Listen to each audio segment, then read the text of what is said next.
All right, welcome back to Radio Wasteland, and our guest, returning guest, and probably our most prolific guest, Samuel Hofman. Okay, so why don't we, it's been a while, why don't we reiterate to our audience?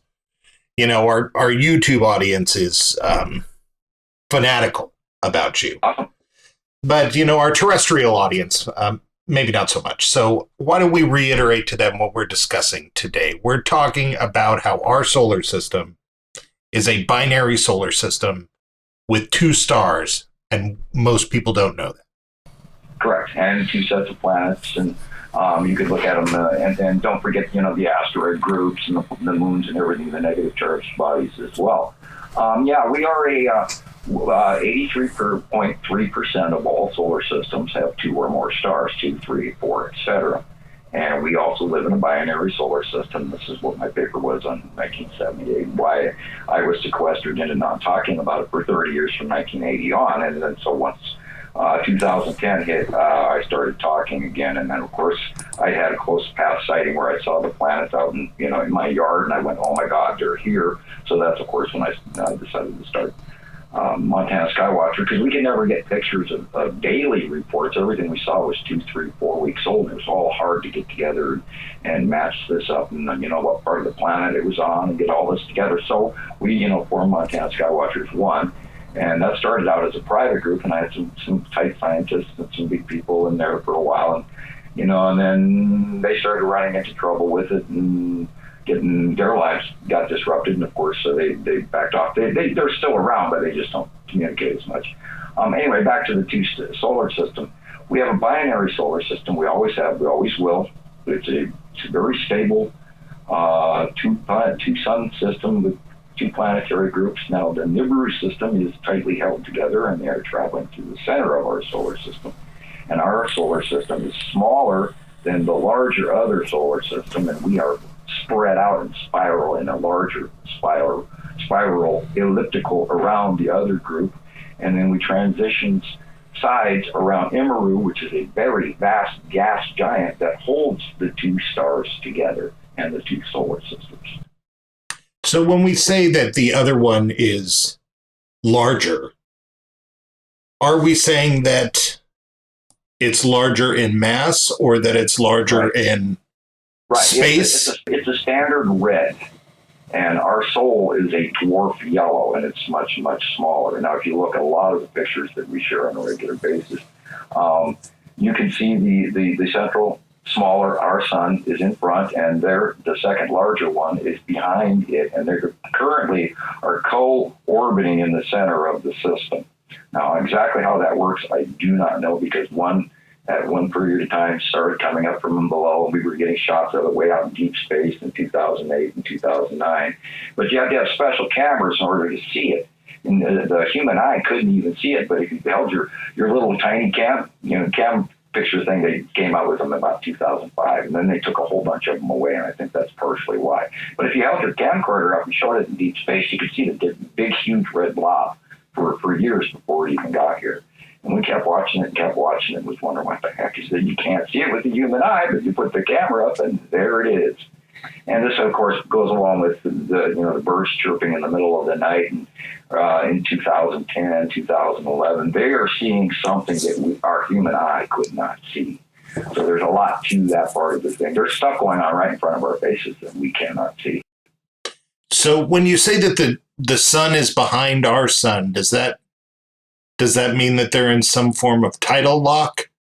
Right, they're in a co-orbiting capacitor, like attraction discharge scenario, where when the second sun got here and became proximity placement with our star, there was the backflow CMEs of 2011, 2012, and then the solar activity of our star Sol went kind of blank, and everybody who was, major sun scientists and who followed the 11-year cycle and ebb and flow of that was all suddenly shocked because the behavior of the star was not normal, and all of a sudden we didn't have any CME activity, and the coronal Holes were all literally vanished, and there was very little activity on our star after 2012 for the longest time. And then you wonder our star's dying, or our magnetosphere is about to quit, or all of this stuff. And that's not what's really going on. Our stars are quite stable. What's going on is the larger star behind our star was pulling back most of the material into it. And I believe there's been that going on for multiple years. Now, we recently have seen that the solar outputs have suddenly changed. And of course, they're trying to drastically scramble for new diagrams to tell them what cycle we're in and all of this. But, and the back blows that are occurring are now side blows. So I believe that this operation is somewhere soon. And we've got other people on Nibiru Followers Anonymous. I've been watching this pretty heavily. But, it's really hard to attribute the second sun separating from our star, especially since currently, right now, we have more asteroids. So the big asteroid groups are crossing the sun, and everybody sees these illuminated objects and go, oh, look, it's the second sun, And so it's, we have to have a series of proof before we can actually, say that this is actually occurring. Separation should be sometime soon. So solar activity and behavior of the CMEs and these waves of stuff that has been affecting everybody's computers and televisions and phones and you name it for the longest time, including our moods and our behavior and how we feel. All of that, we are being affected by this activity on the star. And then, of course, there's always been the rumors from the far-seeing groups and stuff about the shot across the bow. And so that's expected. There's activity about to happen. In doing that, you write the paper and you speculate that this is the case. Right. And I gave 3 examples of what we could be on this paper, and they all listed within the soft metal groups on the periodic chart having to do with 2 atoms, etc. Right, but with you speculating, what was the moment that you realized that it wasn't speculation any longer? That you said, oh, this is it? Or did you feel that when you made the speculation? I didn't really ever hit that until literally a few years ago, because I've been, grinding on it in my head, and the government did their thing to down me publicly and right in front of my face, and suppress me and tell me how crazy and how arrogant I was for thinking that I was right. And yet at the same time, here they had out of the blue taken notice on me, yanked me, across the country. And if I was wrong and stupid and crazy, why did they even bother with me in the first place? I mean, that wouldn't have occurred. And so for years I sat there, and I was going like, am I out of my mind or what? I mean, and I kind of blew it off and thought, well, nah. And then, of course, I got attention from other sources, including the Pleiadian abduction scenario, where they started filling me in on some of the things I would yet do and be doing now as I'm doing currently by communicating to everybody and telling them about this. And I was told that I could only be the only one that was going to be able to do this, blah, blah, blah, all the other extra details. But I don't think I ever really realized that I was absolutely right until we started watching all of these planets come in one by one, and they matched the colors of what I was told. And that was around 2013, 2014. Now, and I went, holy, under this initial situation, you were under an NDA, non-disclosure agreement. Right. Why do you think they let that lapse? I mean, I understand paperwork, but when I think of the government, I don't think of them as going, well, them's the rules. We got to let them off now. It's like. Well, they told, and I asked, I said, well, why not a 50-year non-disclosure agreement? That way, by the time I'll be dead by then, or late 60s or 68 or whatever at the time. If they had gone 50 years, I would have been 68 years old before it was over.